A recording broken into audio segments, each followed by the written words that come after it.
Games Workshop asked me to paint the miniature, so I painted the same one twice in two completely different styles, and then I let them decide which one looks better. Oh, it's up. Ah, they chose. I really did not expect that. Sometimes before big new releases, Games Workshop likes to involve the community and puts out a call for painted miniatures so they can put up an article on Warhammer community. And ever since I placed third in the ever chosen, I also had the opportunity to participate in one of these a couple of times. A while back, Games Workshop sent me one of the new Wotan army sets, and all they said was paint up a mini in one of the league schemes. So I thought, what if I did a little experiment? What if I painted the same miniature twice in two drastically different styles and then let Games Workshop decide which one they want to put up on the page? And the result was a bit unexpected. Or was it?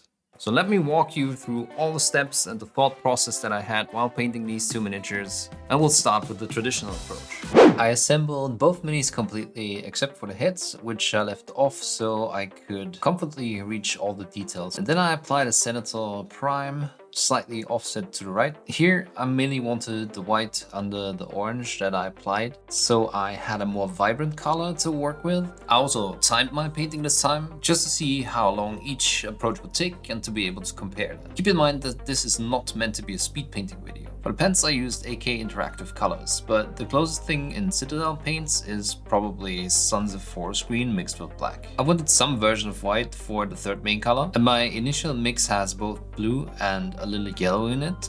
After I had all the base colors on the mini, I mixed contrast medium and burnt umber with a bit of the color used for the pants to create some shadows. Washes with contrast medium are my go-to for when I want to shade things quickly, and you can just mix in any color you want, or so I thought. I suspected the primer to be the main culprit because it also came right off of the second mini when I touched it.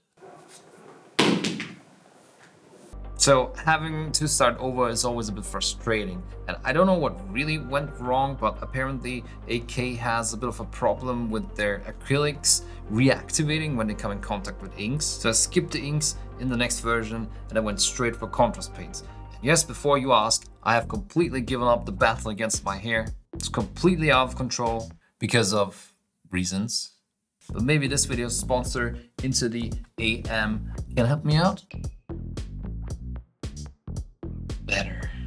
Into the AM is a men's apparel brand that is best known for their intriguing and colorful t-shirt designs. And I'm happy that they decided to sponsor this video because this is exactly the clothing that I want to wear. Of course I had to get this one, but I just love all of their refreshing and vibrant designs that are produced on state-of-the-art machinery. And even though their inks are eco-friendly, the motifs are not washing out as easily as with other brands. They're easily among the best t-shirts that I own, not only because of the intriguing designs, but also because of quality, how they fit, and just how they feel while you're wearing them. Right now they're running a Black Friday sale on their store, and that means you can get all of the products for 30 to 80% off. This is going to last until the 4th of December, so don't snooze on this offer, and if you're using my link in the description, you can get an extra 10% off of your order. So take this opportunity to save big, click the link in the description and pick up some cool graphic t-shirts or stock up on some basic apparel that you can wear every day. Make sure to use my discount code, that's TROV, on checkout so you can get these extra 10%. So after I established all the main colors again, I went straight into contrast paints to mix an interesting dark orange-red shade, and I also added contrast medium to thin the mix. I shaded all the recesses, and like I said before the primer incident, you can also see that it's really easy to create smooth gradients on surfaces, like here on the backpack.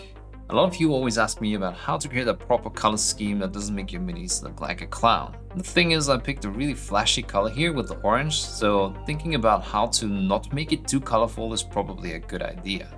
Generally, what I'm doing with my color scheme is limit the number of colors that make up my palette, and I reuse the colors and color tones in different areas and contexts. Basically, the orange shade on the armor creates a richer orange, while on the pants it looks a bit more red, simply because it's a warm color on top of a cool color and it creates a bit of an oily texture. The armor needed a second layer of shadows, and some of the gradients needed to have a larger value range too, so I applied a second control wash. If you want to learn anything I'm doing on these minis from the ground up, there's 2 longer videos up on my Patreon that walk you through everything in detail, from colors used to precise instructions on how I mix the colors on the mini during wet blending and so on. So if you're interested in that, check out the links in the description. Next, I built a tool that I could use to highlight the mini with. Basically a precision sponge brush, and I dabbed it on the edges of the armor mostly.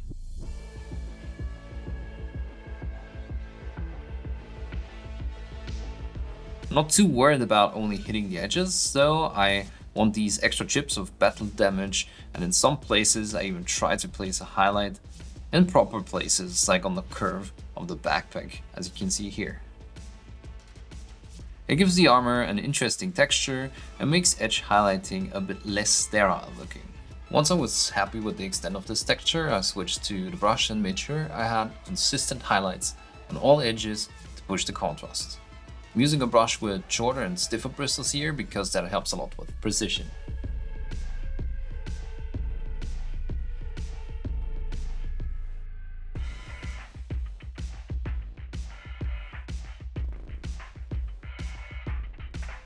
To shade the white parts, I mixed a gray from the colors I already had. Again, this means my color scheme has a limited palette and feels more consistent. I also added contrast medium again, so the paint would spread more evenly and create a smoother gradient. Obviously, we need to up the contrast again, so we add the obligatory edge highlights, and I couldn't quite get the contrast shade to stay in the right place, which is towards the upper edge, so I had to bring back some of the absent color on the lower part of that space. As you can see, I do that with a mix of brush strokes. When you want to push contrast on white surfaces, you can always go for these dark chips on edges. I'm using a gray from the palette again, and I also covered parts of the orange in. Try focusing these chips on areas that would get banged up a lot, like the front of the power fist here, for example. When assessing your color schemes, it's a good idea to break up large monotonous spaces. In my case here, the pants were mostly dark gray, so I added a bright color to the feet and shaded and highlighted it quickly. I didn't want to spend a lot of time blending the highlights on the pants, so I placed the highlights with rough and quick brushstrokes and stippling, especially in these areas like the knee pads, where you would expect some heavy wear like that anyway.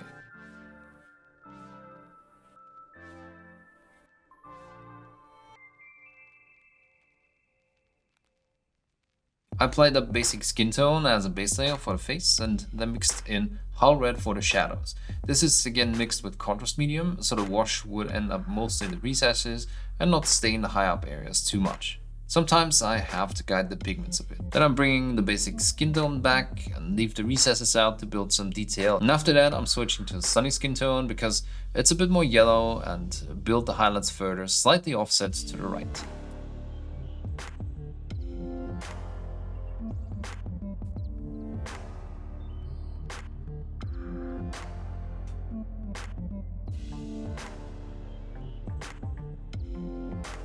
For the hair, I started with a brighter mix of the color I used for the pants, and as you can see, that is a turquoise gray. Remember, I'm trying to keep my palette limited. To make the hair a bit more interesting, I'm adding this bright strand of hair with an even brighter mix of the same color. And I'm building some volumetric highlights, covering most of the area and mainly leaving out deeper lines and anything bordering the skin, for example, to add a bit of a dark line effect. As I'm going brighter, I'm adding a bit of yellow to the highlights.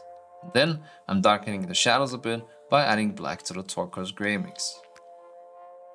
So my highlights become warm and my shadows become cooler. I introduced one more color to my palette, which is a primary yellow to pronounce the tactical glasses. I gradually mixed yellow into black and applied a line reflection pattern. I'm defining the upper and lower edges with each step as I go brighter, and before I define the line patterns further, and I was just repeating that until I added white to the last and brightest reflection. To finish everything up, I put some highlights on the black parts and then slightly stained the metallics and brought back some of the edge highlights on that.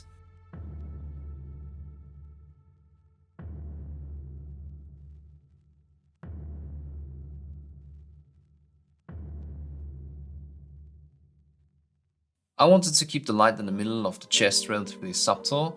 Also, I painted the rest of the Mini more or less in broad daylight, so it wouldn't make sense to go for a prominent oversell. I just stained the edges of the armor next to it, simply because they're so close. I will catch a bit of the dim light.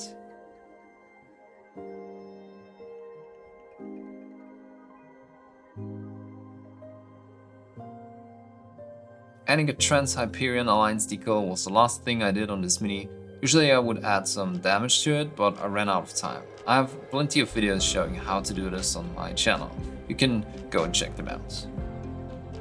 Now, while I do enjoy this way of painting, it's very formulaic. You could just use all of these colors and all of these techniques and transfer them over to a Space Marine or a Tau.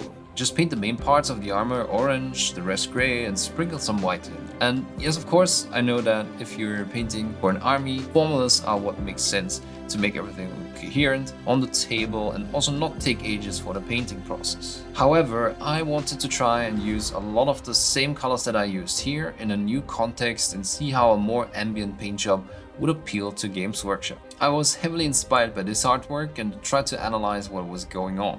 To me, it looked like there was a green underpainting to the whole picture. Of course, it could also be the orange and blue interacting and the added slightly yellow light from the right, but that seemed like a good starting point to me. So I mixed a green that would make up my base color and covered the Mini.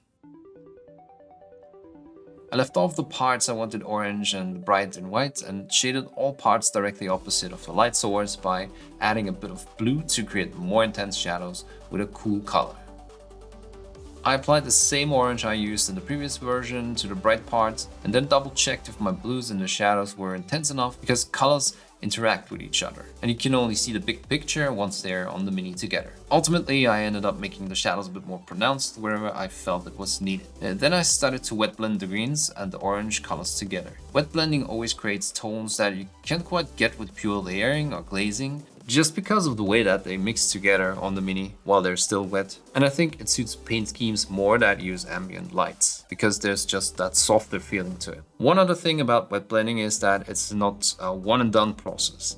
There might be too much of the darker color and you need to add more bright color, like here with my orange, or the initial gradient is too spotty and you want to refine it. Let me know in the comments if you're interested in a dedicated wet blending video, because I realized I don't have one on the channel yet. With my initial light situation mapped out, I switched to more controlled layers and made the orange more opaque where I needed it, and then added this brighter orange that had a lot more yellow pigments.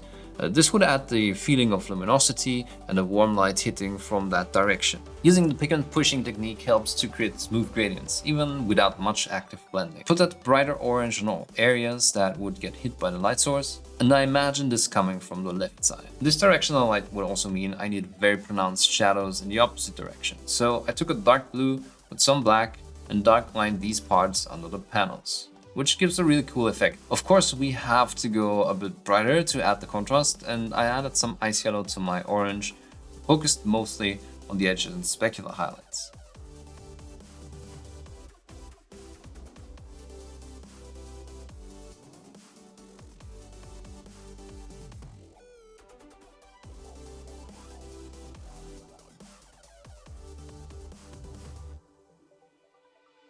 At this point, I realized I forgot the shadows on the rifle, so I added these in. Going back to the artwork from time to time, checking what's going on, I wanted to mimic the warm brownish color for the pants. So I covered the parts that would get hit by light with a green and orange mix that I made a lot brighter moving forward by adding a beige.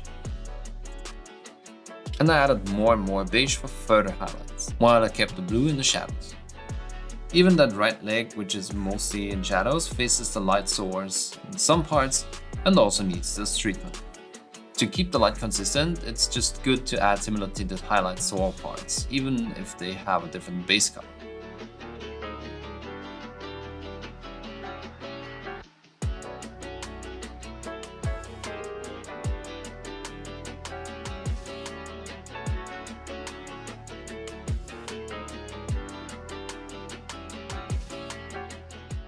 For the face, I also started from these harsh shadows and this harsh, warm and cool effect. A blue on the right, and then using a sunny skin tone to wet blend the transitions together and cover the parts that are still white.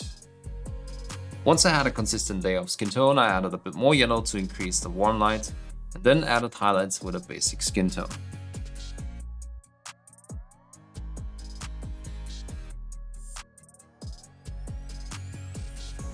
For the shadows of the hair, I kept the initial blue layer and then added a light brown. However, I wanted the hair to look slight gray, so I also gave it some layers of a neutral gray, and I gave everything a volumetric highlight facing my light source. That means I'm highlighting the whole shape of the hair and the beard before I treat all the individual details to a highlight. Again, you can see how I shift the high up parts to that beige yellow to keep the general warm feeling.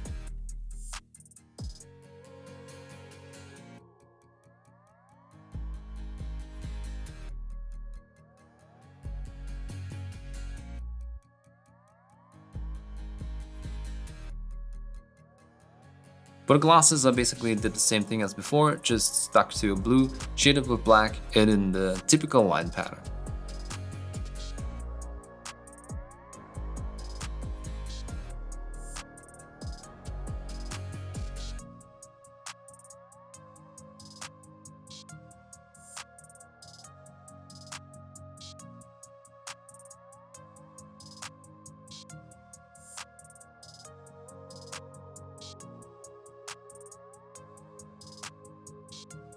With all the highlights in the right place, there was only the gun left to do. See how I left the side that's facing light source right?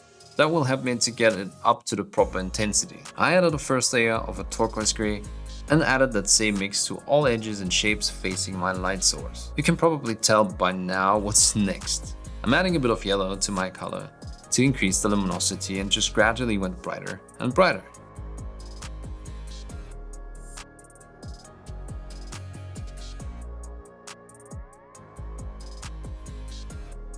I still wanted some diversity for the shadow area, so again using pigment pushing, I put a couple of thin layers of highlight color on towards the outer edge and leaving the edge next to my bright area as dark as possible. Next up, I need to outline the dark area. I'm imagining a faint light source coming from out of the darkness a bit further away, and from a compositional standpoint, this just adds more readability and makes the mini easier to look at. I'm using a really bright, almost primary blue and add it to all of the edges facing away from the main light source.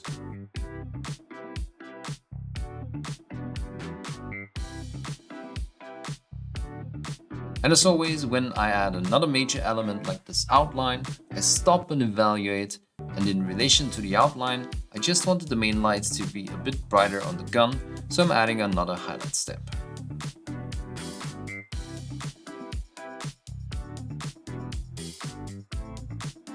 Here's the two minis so far put next to each other. I think you can clearly see the two different philosophies and stylistical choices. If you want to do a small exercise, pause the video and try to identify 3 style elements these have in common and 3 elements that set them apart. To finish this version, I also added a subtle light in the chest plate with a faint glow effect, just like before.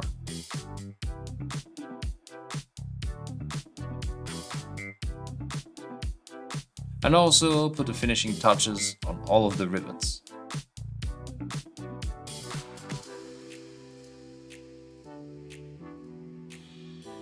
Games Workshop was asking for pictures on white background. Oh no! But you can see that the shadow effect somehow gets lost. To really make this version shine, I think it needs to be in front of a black background. And here's the result next to the artwork that inspired the scheme. Okay, the article is up, so let's see which one they picked. But let's also take a look at all the other submissions because there's some really awesome stuff here. One thing's for sure, the Trans-Hyperion Alliance has a really strong presence in this one. I can understand orange is a really great color, especially for an army and if it looks like this on the field. So the chipping method is really popular at the moment. I like it a bit more subtle, like here on the back and on the fist. I like the white pigment effect that they used for the snow here. I did that in one of my videos too. It's a really great effect. Matthew Harrington painted one of the Carl figures. Really effective use of layering and also contrast paint on the base. Another Trans-Hyperion version. I'm not going to pronounce your name, I'm really sorry. A lot of really particular effects with the glow of the plasma and the blue reflections. And the orange has a really strong directional shading. I like that a lot with the really deep shadows here and here. And then That yellow in the highlights works really well with the orange, and the brown shadows is an Einhir champion by Pete Harrison. Again, a lot of battle damage. It's a really effective way to get your armies on the table without having to worry too much about edge highlighting every single element here. I like the green. There is a lot of subtle shading going on. It's really interesting to see, even though a lot of people chose to paint orange versions, you still have a lot of different techniques unfolding here. And I always like these articles because they showcase a lot of the different styles. And I think it's a nice counterpoint to all the official releases. I like the way that Jessica switched around the orange and the black on the vehicles. And again, a really different orange than all of the others we saw so far. So this is an interesting version. There's not a lot of edge highlighting going on. There's something like a global light coming from above. I really kind of like the gritty realism, like here on the shoulder pad, that kind of creeps into how everyone's painting their Warhammer armies. I mean, you can kind of tell by the amount of Grimdark videos that I have on my channel. So here's something a bit different by Liam Howell.